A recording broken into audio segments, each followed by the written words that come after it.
अगर भगवत शरण नहीं हुए, मनमानी आचरण करते करते तुम्हारा जीवन भगवत विमुख व्यतीत हो गया तो काल रूप तिनकर मैं भ्राता, मैं उनके लिए भयंकर काल रूप हूं और उनकी शुभ अशुभ कर्मों की जो दुर्गति होती वो मैं उनको स्वयं देता हूं। मैं ऐसे नीच पापियों के लिए भयंकर काल रूप हूं, मैं उन्हें दंड देता हूं। ये भगवान के, ये बहुत बड़ा दंड मिलेगा आपको। अभी क्षमा होने का अवसर है तो वो कृतज्ञ है, वो मंद बुद्धि, वो आत्महत्यारा है, दुर्गति को प्राप्त होगा। भगवान के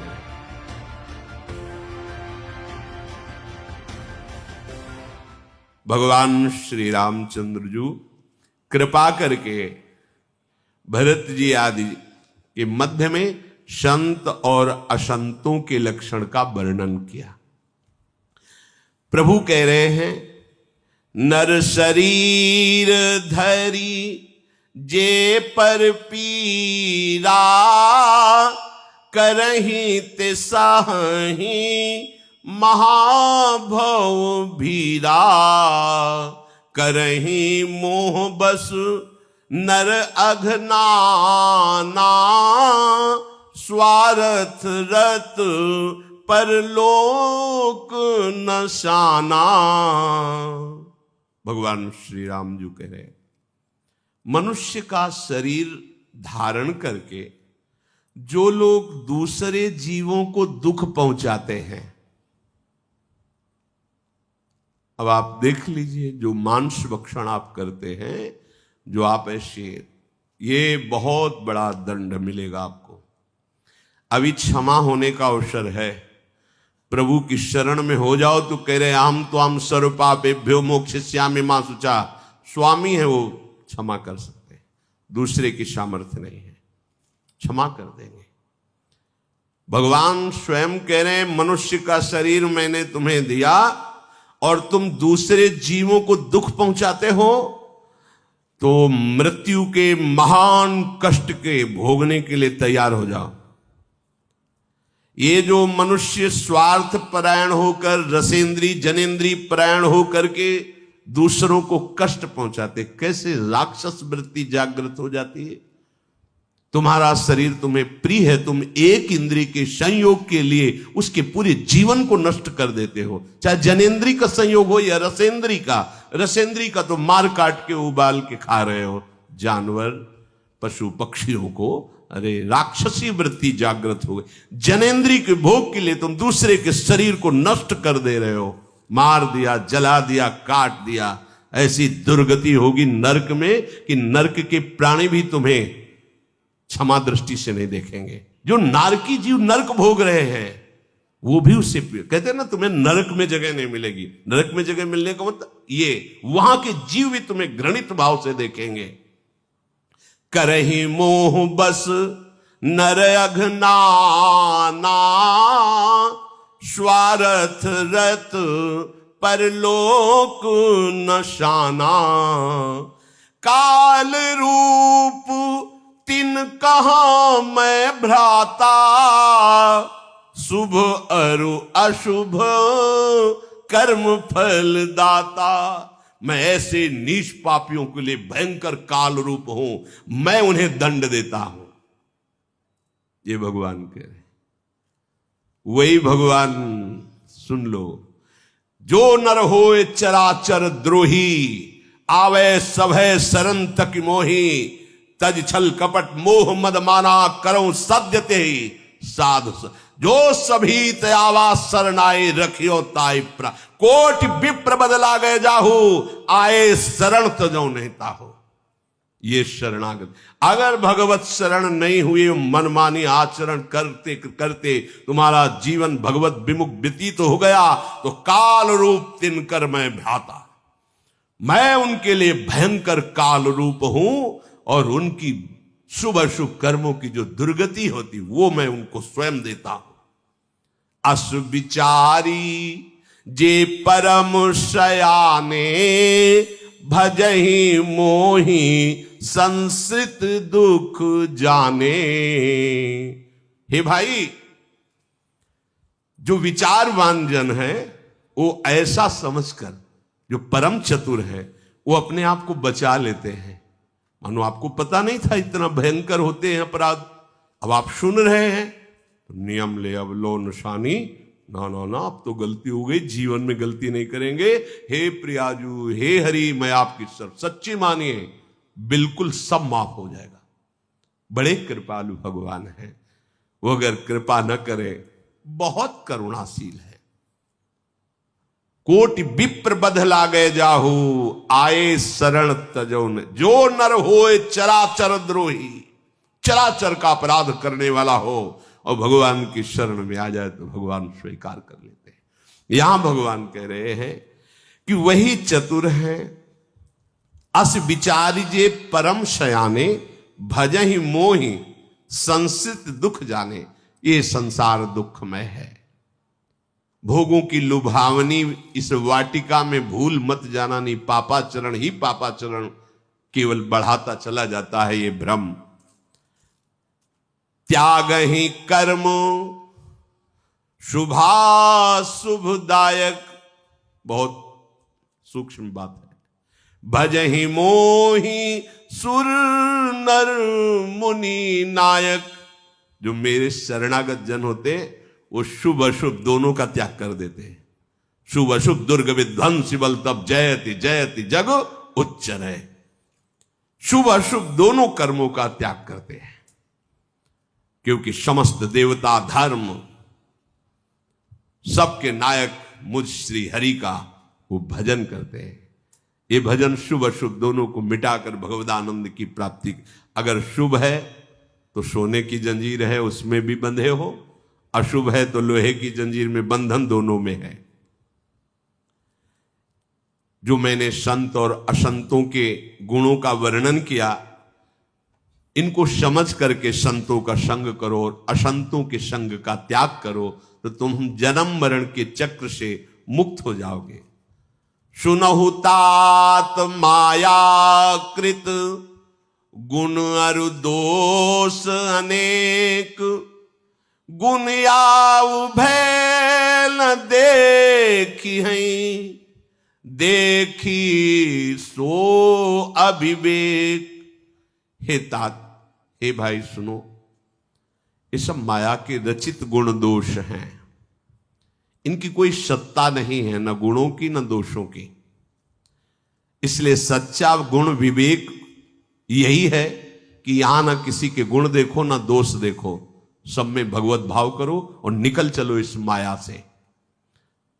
भगवान के श्रीमुख के वचन सुनकर समस्त भाई और श्री हनुमान जी आदि बड़े आनंदित हुए।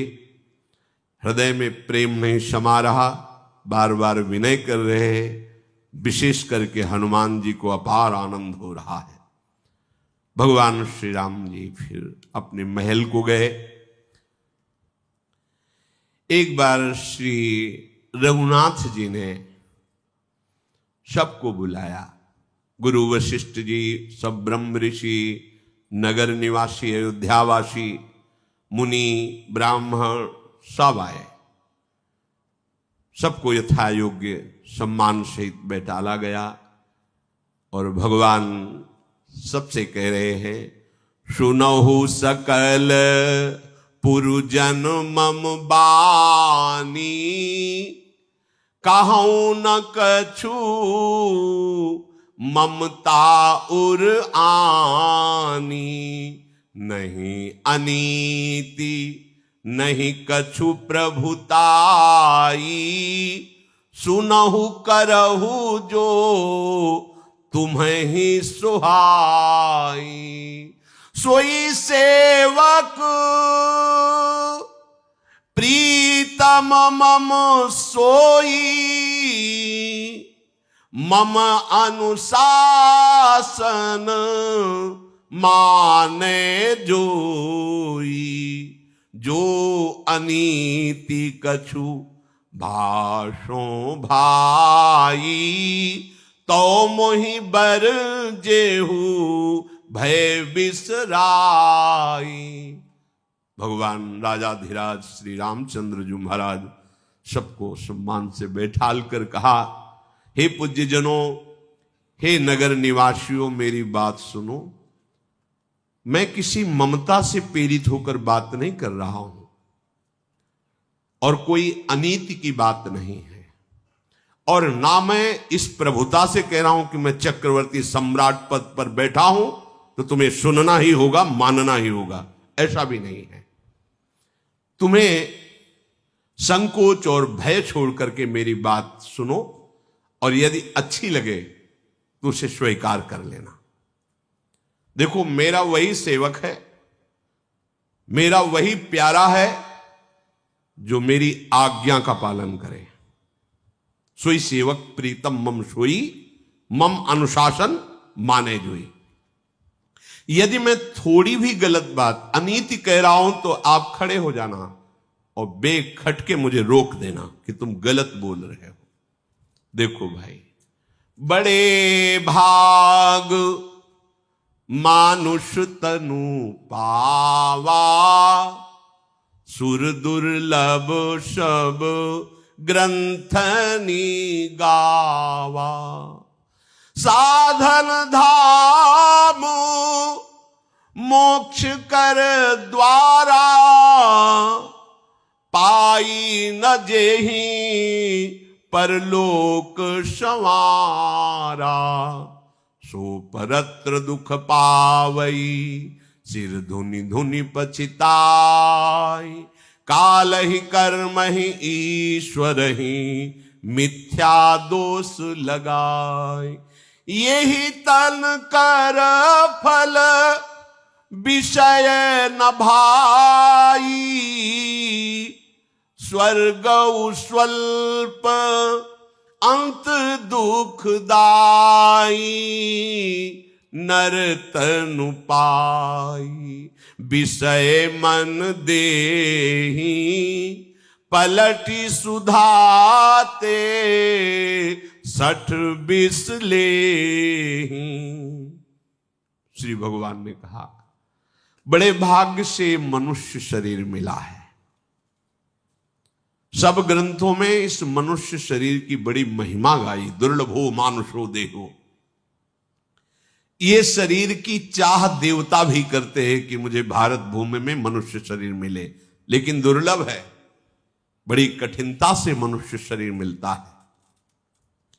इसमें साधना करके हम मोक्ष पदवी प्राप्त कर सकते हैं। जो मनुष्य शरीर प्राप्त करके भजन नहीं करते, परलोक नहीं संवारते हैं, वो महान दुख प्राप्त करता है। भगवान के वचन है। सिर पीट पीट कर उसे पछताना पड़ेगा एक दिन। वो काल पर दोष लगाता है, भैया समय साथ नहीं दिया, बड़ा विपरीत समय है, अब क्या करें। वो ईश्वर पर दोष लगाता है ही ऐसा। ईश्वर पर, कर्म पर, काल पर मिथ्या दोष लगाता है। भाई, इस शरीर को अगर आप भोगों में न लगाएं, अधर्म युक्त भोगों में, तो आपका सब काम बन जाएगा। फिर भजन करने में रुचि बढ़ने लगेगी। अगर अधर्म युक्त भोगों में लगाओगे तो पापवंत कर सहज स्वभाव, भजन मूर्ति भाव न काऊ। ये शरीर तुम्हें विषय भोगों के लिए ही केवल नहीं मिला है, ये भगवत प्राप्ति के लिए ही केवल दिया गया है। अभी समझ में नहीं आ रहा है, जब ये छिन जाएगा तब समझने कि जो योग्यता थी वो भी छिन जाएगी। अन्य जीवों में एक एक इंद्रियों की विशेषता होती है। कोई घ्राण इंद्रिय, कोई नेत्र इंद्रिय, कोई श्रवण इंद्रिय से काम चलाता है। अपने सब इंद्रियां पुष्ट, विवेक पुष्ट, आप जो चाहो वो स्वरूप प्राप्त कर सकते हो। ये शरीर विषय भोगने के लिए नहीं मिला भाई। इस जगत के भोगों की बात क्या, स्वर्ग के भोग भी बहुत लघु हैं। पुण्य खत्म हुए फिर जन्म होगा, अंत में दुख प्राप्त होता है स्वर्ग भोगी को भी। अतः नर्तन उपाय विषय मन देहि, पलट सुधाते 60 विष लेहि। जो मनुष्य शरीर प्राप्त करके भजन न करके, भगवत आज्ञा के अनुसार न चलकर, धर्माचरण न करते हुए मनमानी आचरण, अधर्म आचरण और भोगों को हिंसा दोष आदि वृत्तियों से युक्त होकर भोगता है, बोले वो अमृत का त्याग करके विष का पान कर रहा है। पारसमणि को खोकर कोई घुघुची उठा ले उसे कोई बुद्धिमान नहीं कहते। यहां तुम जितना बटोर रहे हो वो सब घुंघुची के समान है। यदि राधा राधा पारसमणि नहीं जपे तो हरिवंश महाप्रभु भी कहते मणिगण पुंज ब्रजपति छाणत हित हरिवंश कर गई कंचु। मणि को छोड़कर कांच बटोर रहे हो, हाथ कुछ नहीं लगेगा। नाम जप परम धन है, नाम जप परम व्रत है, नाम जप परम ज्ञान है, नाम जप परम सुख है। आप जप के तो देखिए 4 और 84 योनियों में चक्कर लगाते देखकर कभी करुणा निधान भगवान काल कर्म स्वभाव गुण के घेरे से हटाकर उसे मनुष्य देह देते हैं। शायद अब भजन करके अपने को मुक्त कर ले। मनुष्य शरीर ये भवसागर से तरने के लिए बड़ा सुंदर जहाज है। मेरी कृपा इस जहाज को अनुकूल वायु की तरह आगे बढ़ाती है और इस जहाज को खेने वाले सदगुरुदेव भगवान हैं। करंधार सदगुरु, सदगुरु भगवान इस जहाज को भव समुद्र से पार करने वाले हैं। अब कितना बढ़िया सुंदर नौका मिल गई, उस पे बैठ गए खेने वाले गुरुदेव और भगवान की कृपा रूपी अनुकूल वायु उसे अनुकूल दिशा में बढ़ा रही है। जो ऐसा सौभाग्य प्राप्त करके अपना कल्याण नहीं कर लेता तो वो कृतज्ञ है, वो मंद बुद्धि, वो आत्महत्यारा है, दुर्गति को प्राप्त होगा। भगवान कह रहे हैं। ध्रुवदास जी ने भी कहा बार बार तो बनत नहीं यह संजोग अनूप मानुष तन वृंदा विपिन रसिकन संग विविरूप। भगवान कह रहे मनुष्य शरीर मिला, सदगुरुदेव का संग मिला, मेरी कृपा की वायु तुम्हें आगे बढ़ा रही, फिर भी तुम अवज्ञा करके विषयों की तरफ जा रहे हो तो तुम आत्महत्यारे हो, निंदनीय हो, तुम दुर्गति को प्राप्त होगे, हमारी कृपा की अवहेलना कर रहे हो। अगर भक्ति नहीं है हृदय में तो बड़ा कष्ट कहकर ज्ञान की साधना करके यदि आप ऊंचाई पर, भगवान कह रहे मुझे प्रिय नहीं है। ब्रह्मा जी कह रहे भगवत स्तुति में जब लाल बिहारी की स्तुति कर रहे कि मैंने ऊंचे चढ़ते हुए फिर उन्हें गिरते हुए देखा है, क्योंकि भगवान कह रहे भक्ति ही न मोहि प्रिय नहीं सो नहीं। बड़ा सुखद ये मार्ग है भक्ति का, सुलभ मार्ग है। वेद और पुराणों ने इसका गान किया है। भगवान शंकराचार्य जी ने भी कहा है स्वरूप बोध में भक्ति रेव गरीयसी, श्रेष्ठ मार्ग भक्ति। अगर आप भक्ति करेंगे तो बहुत जल्दी स्वरूप बोध भी हो जाएगा और भगवान से प्रेम भी हो जाएगा। भक्ति स्वतंत्र सकल सुख खानी, बिनु सत्संग ना पावहि प्राणी। पुण्य पुंज बिनु मिलहि न संता, सत्संगति संस्कृति कर अंता। भक्ति किसी के अधीन नहीं है, ज्ञान वैराग्य आदि के, ये स्वतंत्र है। ज्ञान वैराग्य इसके अधीन है, पुत्र है इसके। सब महान चिदानंद सुख प्रदान करने में समर्थ है भक्ति, इसीलिए सब सुखों की खानी है। परंतु बिना संतों के संग के इस भक्ति का प्राप्त करने का और कोई उपाय नहीं। एकमात्र बिनु सत्संग न पावई, बिना सत्संग के भक्ति प्राप्त नहीं होती। कोई बड़ा पुण्यात्मा भगवत कृपा पात्र होता है, उसे ही साधु संग मिलता है। पुण्य पुंज बिने मिलहि न संता। जब पुण्य बहुत एकत्रित हो गए तो भगवान कृपा करके उसे साधु समागम, जब द्रवहि दीन दयालु राघो तो साधु संगति पाई। पर दुर्गमो, साधु संग भी मिल जाए तो दुर्गम है, जैसे पहाड़ पर चढ़ना दुर्गम है, ऐसे बड़ा दुर्लभ है। साधु संग का लाभ दैन्य को ही प्राप्त होता है, दूसरों को नहीं प्राप्त होता। इसलिए दुर्गमो, अगर आप दैन्य हो करके प्रणिपातेन कृष्णया तो अमोघस्य, निश्चित तुम्हारा परम कल्याण हो जाएगा।